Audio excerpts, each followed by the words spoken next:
Hello everyone, Bob Believers around the world. So this is just a video that I wanted to make because this is going to be covering something that's been on my mind for a few days now. I'm really looking forward to hopefully seeing some comments from the Gentiles that are in the covenant because they might have a good idea or a better understanding of what type of mindset the people are working in that I'm going to be discussing in this video. So a while ago, I came across a YouTube channel that was run by it was run by what appeared to be multiple daughters of Japhet. And when I looked at their channel, it was a really good channel. You know, they were in the covenant. You know, they were keeping Passover. You know, the Shabbat, Feast of Trumpets, all of that other type of good stuff. But one thing stuck out to me though. On their entire channel, they did not acknowledge the true Israelites once. Not even once. They did not dwell. They were not dwelling among the Israelites. They did not talk to the Israelites. They didn't even acknowledge them. Not even acknowledgement in a one word or anything. At least not that I saw. So that made me start thinking about how some Gentiles want to come into the covenant and get to know Yah, but they want to bypass Israel and exclude us from their journey.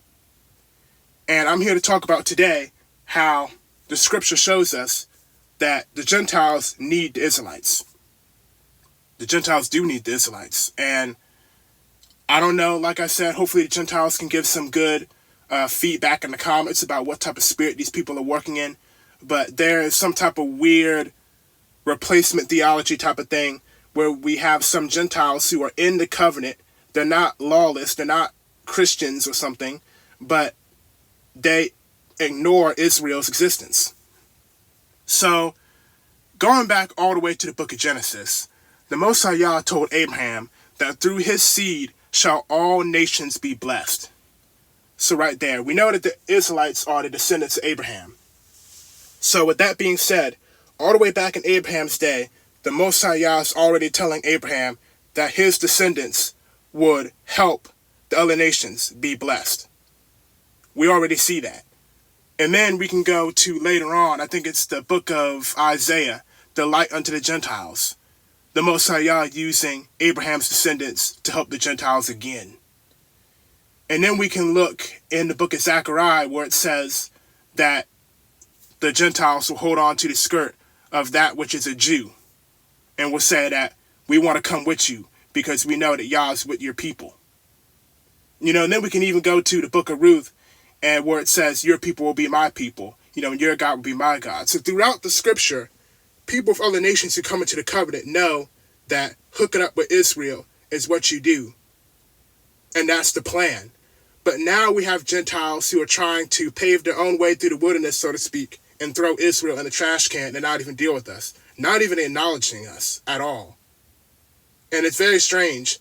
And it's actually contrary to the scriptures because you go to the Old Testament where it talks about Gentiles being grafted in and how that works.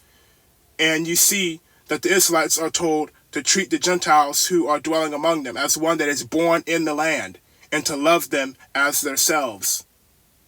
You see, the Gentiles are supposed to become a part of the family. They're not supposed to go off and create their own thing and be their own little clique. We're all one big Yah-loving family. That's what being grafted into Israel means. You don't get grafted into Israel and then you reject Israel. That part doesn't even make any sense. I mean, we can already look at Ruth the Moabitess and see how that is. You know, she moved in with the Israelites and became a part of the family. I mean, we can even see that in the book of Judith, you know, the Ammonite who got saved. You know, it said that, you know, he was added unto the house of Israel. An Ammonite dude. You see? So this new idea of trying to bulldoze your way through and, you know, reject Israel, I don't know where it's coming from. I mean, my only idea I can think of is that they're dealing with the One West guys, you know, who are teaching all that hatred and falsehood. And they're like, okay, I'm going to do this on my own because clearly they're not, you know, following the law. They're not actually acting like covenant Israelites. So I got to do this on my own. But Is that the story for every Gentile who's trying to follow Yah but ignore the Israelites, not even acknowledge them? I'm not sure. I'm very curious what people have to say about this. Throughout the scripture, I can say it again, throughout the scripture, the Most High Yah has used the Israelites to help and bring benefits to people of other nations, and he's going to continue to do that in prophecy. I mean, we can look at it now in the New Testament. The Most High Yah sent an Israelite to Europe to teach the Gentiles. He didn't send, somebody from Magog to travel down to Greece and teach the sons and daughters of Javan. Japheth wasn't teaching Japheth. He sent an Israelite to be the light to go help them. He didn't send a Hamite to go over there and help Japheth. He didn't send, an Edomite to go over there and help Japheth. He didn't send, an Ammonite or somebody. He sent an Israelite to go help them. That's what he did. And Ruth didn't say, oh, I can love Yah and, be in the covenant and stay here, with the Moabites. She wanted to be among the Israelites. So I feel like a lot of these Gentiles are missing the point where Israel is a part of the plan and always will be. Because in the kingdom, you're going to be living among Israelites. So if you have an issue being among Israelites, you know that you must be in the covenant, but you don't want to accept the Israelites, you're not going to make it. Because even in the kingdom, you're going to be among Israelites.